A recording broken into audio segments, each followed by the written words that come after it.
চা বাগানে যথেচ্ছভাবে কীটনাশক ব্যবহার করার ফলে কিন্তু চায়ের গুণগত মান কমে যাচ্ছে। এমন পরিস্থিতিতে ভারতীয় চা পর্ষদের পক্ষ থেকে চায়ের গুণগত মান বৃদ্ধির জন্য বেশ কিছু পদক্ষেপ নেওয়া হয়েছে।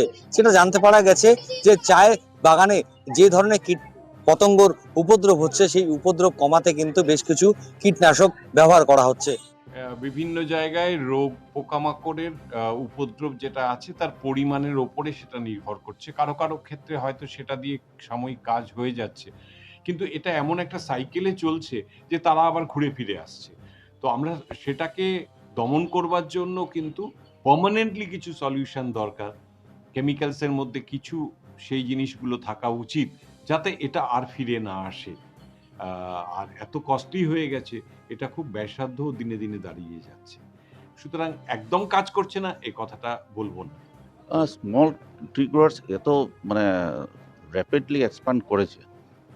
স্মল ট্রি গ্রোয়ার্সে দেখলেন তো আপনার এখান থেকে ক্রপ ওদের আমাদের থেকে অর্গানাইজ সেক্টর থেকে ওদের ইনঅর্গানাইজ সেক্টরের ক্রপ বেশি, এবং ওখানে যেটা আছে ওখানে ক্রপ ওদের নতুন plantation young plantation crop naturally বেশি হচ্ছে, আর আমাদের সব ওল্ড প্ল্যান্টেশনে একটু ক্রপ ডাউন থাকি, তার উপর পেস্টেটাকে জন্য আরেকটা ডাউন, সেটা একটা থ্রেট তো আছে। তারপরে কোয়ালিটি একটা ফ্যাক্টর আছে, কোয়ালিটি ফ্যাক্টরের জন্য ওভারঅল ইম্প্যাক্ট পড়ছে ইন্ডাস্ট্রির উপর।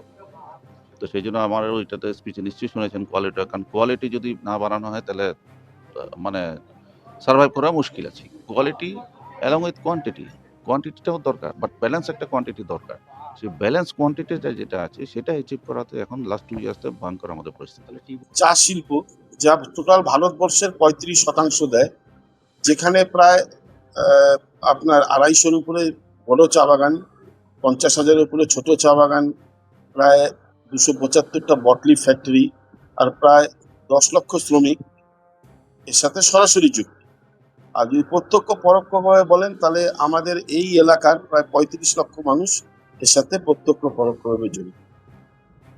উত্তরবঙ্গের চায়ের যেটা বর্তমান যেটা পরিস্থিতি, যে আবহাওয়ার ব্যাপক পরিবর্তনের ফলে চায়ের কিন্তু উৎপাদনটা কমে যাচ্ছে দেখা যাচ্ছে, এবং বিভিন্ন রোগ পোকার আক্রমণ, বিশেষ করে লুপার ক্যাটারপিলার বলে একটা বিশেষ প্রজাতির মথ চায় কিন্তু একটা ডিস্ট্রাকটিভ ভূমিকা পালন করছে, বিশেষ করে বড় বাগানগুলোতে এবং ছোট চা বাগানগুলোতে প্রভাব কিন্তু ব্যাপক।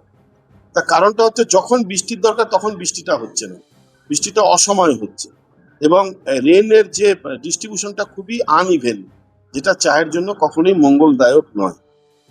আর একটা যেটা বড় সমস্যা দাঁড়িয়েছে উত্তরবঙ্গের চায়ের, বিশেষ করে একটা স্টিগমা হয়ে গেছে। স্টিগমা মানে এর একটা ব্র্যান্ড হয়ে গেছে যে এইখানে নিষিদ্ধ কীটনাশক পাওয়া যাচ্ছে, মনোসিল বলে। আপনারা জানেন যে food safety standard authority India 20টা কেমিক্যাল রাসায়নিক চায়ে একদম ব্যান করে দিয়েছে, কিন্তু দেখা যাচ্ছে এই মনোকটোপাস যেটা ব্র্যান্ড নেম মনোসিল এখনো উত্তরবঙ্গের চায়ে পাওয়া যাচ্ছে। এবং ভারতবর্ষের সবচেয়ে বড় যারা প্যাকেটার হিন্দুস্তান লিভার, তারা উত্তরবঙ্গ থেকে হাত গুটিয়ে নিয়েছে, এবং টাটা কনজিউমার প্রাইভেট লিমিটেড যারা টোটাল ভারতবর্ষের 25% প্যাকেটার, তারা বলে দিয়েছে যে আগস্ট মাসের 10 তারিখের মধ্যে যদি অবস্থার উন্নতি না ঘটে তারাও হাত তুলে নেবে। তার মানে কি, যারা চা বানাচ্ছে, চা বিক্রি করার জায়গাগুলো কিন্তু আস্তে আস্তে সংকুচিত হয়ে যাচ্ছে। এমন পরিস্থিতিতে ভারতীয় চা পর্ষদ চাইছে কিভাবে এই সমস্যার থেকে সমাধান করা যায়। ইতিমধ্যে জানতে পারা গেছে উত্তরবঙ্গের বিভিন্ন ছোট এবং বড় চা বাগানে কিন্তু যথেচ্ছভাবে কীটনাশক ব্যবহার করা হচ্ছে, যার ফলে কিন্তু এই সমস্যা আরো তীব্র হচ্ছে।